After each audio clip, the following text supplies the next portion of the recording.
उत्तराखंड के हरिद्वार में पुलिस और बदमाशों के बीच मुठभेड़ हो गई। इस मुठभेड़ के दौरान एक पुलिसकर्मी के गोली लगने से उसकी मौत हो गई। इसके बाद पुलिस ने तीनों आरोपियों को गिरफ्तार कर लिया है, जिसका खुलासा एसएसपी हरिद्वार डॉक्टर योगेंद्र रावत ने किया है।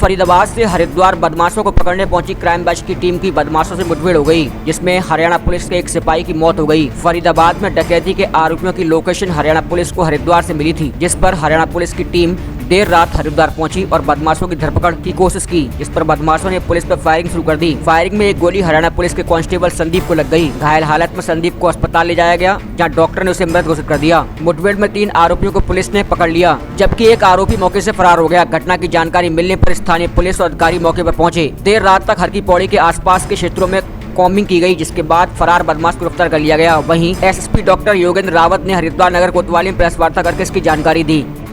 2 दिन पहले एक डकैती की घटना हुई थी, जो कि काफ़ी सनसनीखेज घटना थी, जिसमें पिता पुत्र को गोली मार के डकैती को अंजाम दिया गया था।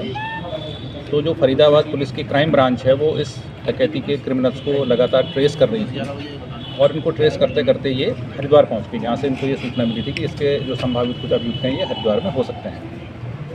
यहाँ पर इन्होंने 4 लोगों को अपने उसमें लिया, कस्टडी में लिया, और इस कस्टडी में लेने के दौरान ही इनमें से एक अभियुक्त, जिसका नाम अंशु उर्फ मोनू है, इसने पिस्टल निकाल के एक जो कांस्टेबल था उसको बड़े क्लोज डिस्टेंस से फायर किया, जिससे कि उस कांस्टेबल संदीप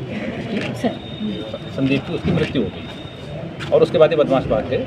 उसके बाद तत्काल जो स्थानीय पुलिस है उसको सूचना दी गई। वहाँ पे सारे अधिकारीगण पहुँचे, मैं भी स्वयं वहाँ पर पहुँचा और पूरी एक कॉम्बिंग ऑपरेशन वहाँ पर चलाया गया और इन 4 अभियुक्तों को गिरफ्तार कर दिया गया है। इनके विरुद्ध 302 का अपराध जो है पंजीकृत किया गया है और अग्रिम कार्रवाई इसमें की जाती है। क्या क्या चीज़ें डिज़ायर बरामद हुई है? 12,380 रुपये नकद, एक जिंदा कारतूस, 5 खोखा कारतूस और डकैती का जो अन्य सामान है वो भी इनसे बरामद। सर जो इसको पकड़ा है, इसको भी गोली लगी हुई है, इसको भी अस्पताल में भर्ती कराया गया है, जहाँ की मतलब इसको कोई ऐसे खतरे वाली कोई बात नहीं है।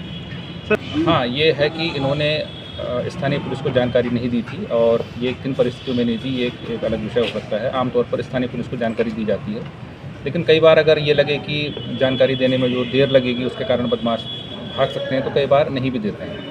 लेकिन निश्चित रूप से स्थानीय पुलिस को अगर जानकारी दी जाए तो उसमें सहायता मिलती है, क्योंकि स्थानीय पुलिस को सारी लोकेलिटी का, टोपोग्राफी का, आसपास के क्षेत्रों का सब पता होता है और उनको खतरे का भी बेहतर अंदाज होता है। तो हमेशा ये बेहतर ही होता है। हम लोग भी जब अन्य प्रदेशों में जाते हैं तो स्थानीय पुलिस को भी कॉन्फिडेंस में लेकर कार्रवाई नहीं, वो हरियाणा पुलिस का है, क्योंकि ये सारी टीम क्राइम ब्रांच की हरियाणा से ही आई। सर उनका यहाँ से पंचनामा भर के पोस्टमार्टम के लिए भेजा गया है और उस समय पश्चात